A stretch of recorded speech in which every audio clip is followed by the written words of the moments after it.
नमस्कार, जय हिंद, वंदे मातरम पेंशन धारकों आपके लिए अभी-अभी 5 मिनट पहले की बहुत ही बड़ी खबर कैबिनेट बैठक से पेंशन को लेकर बहुत ही बड़ा ऐलान पेंशन प्रस्ताव पर सहमति। तो क्या यहाँ पर आपका जो पेंशन का प्रस्ताव पारित हो चुका है कि आपकी बेसिक सैलरी में वो बदलाव होगा और पेंशन पर हुआ अचानक बड़ा फैसला। तो यहाँ पर अगर आप एक ईपीएस 95 पेंशन धारक है या फिर ईपीएफओ के सब्सक्राइबर है तो ये अपडेट आपके लिए बहुत महत्वपूर्ण होने वाली है।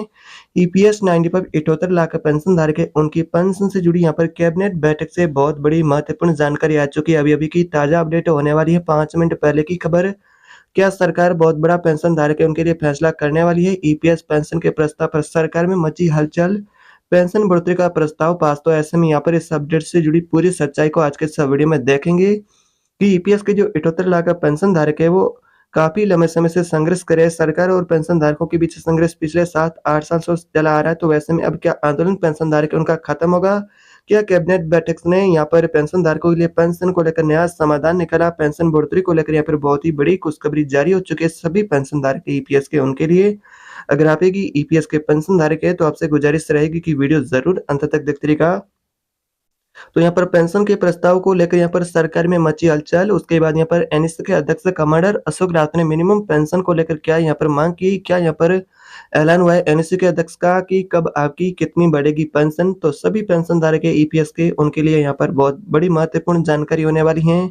आपसे गुजारिश रहेगी कि वीडियो जरूर ध्यान से देखते रहिएगा। जैसा कि यहाँ पर आपका जो मिनिमम पेंशन की राशि को लेकर एनएससी की टीम ने जो जुलाई के अंदर एक प्रस्ताव सौंपा था श्रम मंत्रालय को और आगे श्रम मंत्रालय ने पेंशन धारकों के प्रस्ताव को वित्त मंत्रालय के पास से भेज दिया था कि ऐसे में उस प्रस्ताव से जुड़ी भी जानकारी आ रही है। पेंशन धारकों के पेंशन प्रस्ताव पर यहाँ पर वित्त मंत्रालय और यहाँ पर प्रतिनिधि मंडल के साथ मुलाकात हुई और उस मुलाकात में पेंशन को लेकर क्या यहाँ पर चर्चा हुई। साथ ही कैबिनेट बैठक के बाद यहाँ पर पेंशन के प्रस्ताव से जुड़ी भी इम्पोर्टेंट जानकारी मिली कि पीएफ खाताधारक है उनके लिए अच्छी खबर। मोदी सरकार बना रही है पेंशन को लेकर बढ़ाने का नया प्लान। तो न्यूनतम पेंशन बढ़ाने को लेकर मोदी सरकार क्या नया प्लान बना रही है और आखिर पेंशन आपका कितना बढ़ेगा, तो आज की इस वीडियो में ये सारी जानकारी आपको बताएंगे। तो यहाँ पर एनएससी की टीम के द्वारा वित्त मंत्रालय के साथ क्या मुलाकात हुई, उस मुलाकात में यहाँ पर रात भर संकेत मेरे पेंशन धारकों के लिए सकारात्मक है। तो यहाँ पर गुड न्यूज होने वाली है कि आपकी मिनिमम पेंशन अब 7,500 रुपये और साथ में आपको डीए और मेडिकल कवरेज का फायदा मिलेगा। पेंशन धारक उनके जीवन साथी को तो साल के आखिर में पेंशन धारक उनकी यहाँ पर चमकी किस्मत।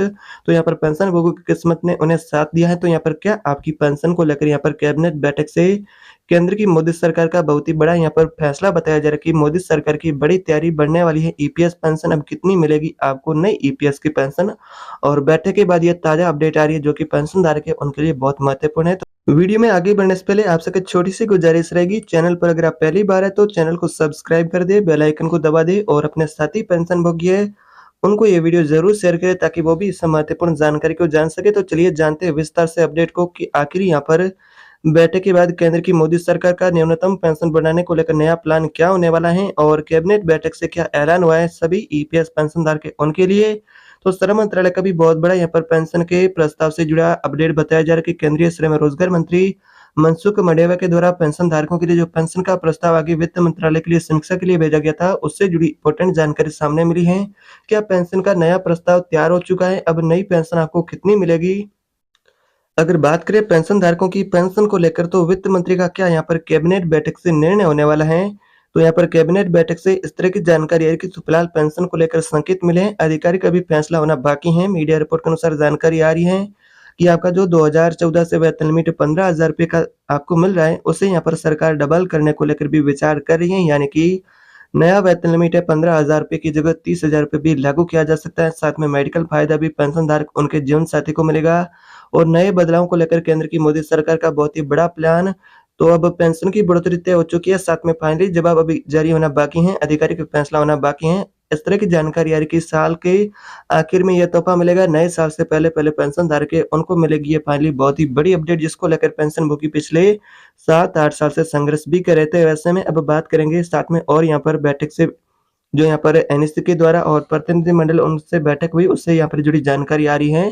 तो केंद्रीय कर्मचारी जैसा कि बात करें गवर्नमेंट के कर्मचारी उनके लिए सरकार ने यूपीएस की घोषणा की। एनपीएस की मांग थी कि सरकार एनपीएस खत्म करे, उस जगह सरकार ने यूपीएस की घोषणा की थी, लेकिन उसके बाद यहाँ पर प्राइवेट कर्मचारी ईपीएस के उनकी मांग अचानक से बढ़ गई थी कि सरकार यहाँ पर ₹7,500 का पेंशन लागू करे या फिर सरकार वेतन लिमिट ₹21,000 लागू करे। और ऐसे में यहाँ पर पेंशन विभाग ने प्रस्ताव इस सरकार को सौंपा था और ऐसे में यहाँ पर अपडेट इस प्रकार की आ रही है, सरकार वेतन लिमिट को लेकर यहाँ पर समीक्षा भी कर रही है और संकेत भी मिले हैं श्रम मंत्रालय से और ईपीएफओ से, वित्त मंत्रालय से कि आपका आपका वेतन है जो आपका ₹15,000 का उसे डबल किया जा सकता है, यानी कि ₹30,000 का आपको नया वेतन लिमिट भी देखने को मिल सकता है। तो यहाँ पर पेंशन सुधार की मांग है, पेंशनधारकों की दिन-प्रतिदिन यहाँ पर ज़ोर पकड़ते जा रहे हैं, यानी कि पेंशनधारक है वो भी सरकार पर दबाव बढ़ा रहे हैं कि सरकार यहाँ पर नए साल से पहले पेंशन को लेकर प्रबंध करे। पेंशनधारकों के लिए यूपीएस के तहत सरकारी कर्मचारियों को जो ₹10,000 की प्रतिमाह पेंशन मिलेगी, जिनको अब उसी तरह यहाँ पर पेंशनभोगी है प्राइवेट कर्मचारी, उनके लिए भी सरकार यूपीएस की घोषणा करे या फिर सरकार नया पेंशन को लेकर प्लान बनाए, जिसको लेकर समीक्षा कर रही है, वो जल्द फैसला किया जाए, ऐसी यहाँ पर मांग की है। तो साथ में कुछ अपडेट ऐसी भी सुनने में आ रही है कि आपकी जो केंद्रीय कर्मचारी उनके लिए यूपीएस की घोषणा हुई थी, वैसे में प्राइवेट कर्मचारी उनके लिए भी सरकार यूपीएस की घोषणा कर सकती है, ऐसे संकेत मिले हैं, लेकिन आधिकारिक कोई भी जानकारी नहीं मिली है। वैसे में बात करें यूपीएस की तो यहाँ पर 25 साल की सर्विस के बाद आपको जो अंतिम आपका मूल वेतन का 50% पेंशन के रूप में मिलेगा। लेकिन अब जो पेंशन ईपीएस के मुद्दे के बारे में बात करें तो 7,500 प्लस डीए को लेकर पेंशनधारकों ने प्रस्ताव सौंपा है। उसमें यहाँ पर बात करें तो औसत पेंशनधारकों को वर्तमान में ₹1,450 की मासिक पेंशन मिलती है, जिससे कि उन्हें महीने भर का गुजारा करना पड़ता है। तो ऐसे में यहाँ पर सरकार से मांग की गई कि सरकार यहाँ पर ₹7,500 का पेंशन लागू करे ताकि पेंशनभोगी अपना महीने भर का गुजारा आसानी से कर सके। तो वैसे में यहाँ पर सरकार यहाँ पर डबल उनको खुशखबरी देने वाली, क्योंकि यहाँ पर वेतन लिमिट आपका डबल किया जा सकता है, ऐसे संकेत मिले। अगर वेतन लिमिट डबल होता है तो ऐसे में यहाँ पर नए कर्मचारी भी जुड़ पाएँगे और जो जिसका अंशदान हो रहा है उनका भी अंशदान अधिक होगा, उन्हें भी एक अच्छी रिटायरमेंट के समय पेंशन मिलेगी। अगर सरकार वेतन लिमिट के प्रस्ताव को मंजूरी देती है तो यहाँ पर आप सभी को ये बहुत बड़ी सौगात मिलने वाली है। जैसे कि यहाँ पर बात करें तो नए कर्मचारी भी इसमें लाखों जुड़ेंगे और जो पुराने अंशदान करता है उनको भी यहाँ पर अधिक फायदा मिलेगा। तो वैसे में सरकार इसको लेकर विचार कर रही है, आधिकारिक घोषणा नहीं मिली है। तो यहाँ पर जानकारी इस तरह की आ रही है, राष्ट्रीय आंदोलन समिति के एक प्रतिनिधिमंडल ने नई दिल्ली में केंद्रीय वित्त मंत्री निर्मला सीतारमण से मुलाकात की और पेंशन राशि बढ़ाने की जो समस्या है उसको लेकर यहाँ पर मांग की थी कि सरकार ₹7,500 की पेंशन लागू करे या फिर सरकार जो ईपीएस के पेंशनधारकों को ₹1,000 की पेंशन देती है, उनसे उनका गुज़ारा करना बहुत मुश्किल हो जाता है। उसको लेकर यहाँ पर नया जो प्रस्ताव है उसको लेकर समीक्षा करे सरकार, उसको लेकर अंतिम फैसला करे ताकि रिटायर्ड लोग हैं उनको एक बेहतर पेंशन मिले। तो सीतारमण ने यहाँ पर प्रतिनिधिमंडल के सदस्यों को आश्वासन दिया है, सरकार उनकी मांगों को लेकर गंभीर है और निजी क्षेत्र के कर्मचारियों के हितों में सरकार उचित कदम उठाएगी और वैसे में प्रस्ताव को लेकर गंभीरता से विचार किया जा रहा है। आप सभी को यहाँ पर बहुत ही बड़ी जल्द अपडेट देखने को मिलेगी। ऐसे में यहाँ पर आपका जो ईपीएस के 78 लाख पेंशनधारकों का पेंशन का मुद्दा है उसको लेकर सरकार भी गंभीर है और 7.5 करोड़ कार्यरत कर्मचारी उन सभी को आश्वासन देते हुए कहा कि वित्त मंत्रालय के द्वारा इसको लेकर यहाँ पर पेंशनधारकों की समस्या को लेकर समाधान निकाला जाएगा, वित्तीय सुरक्षा उनके लिए सुनिश्चित की जाएगी। ऐसी यहाँ पर जानकारी सामने आ रही है।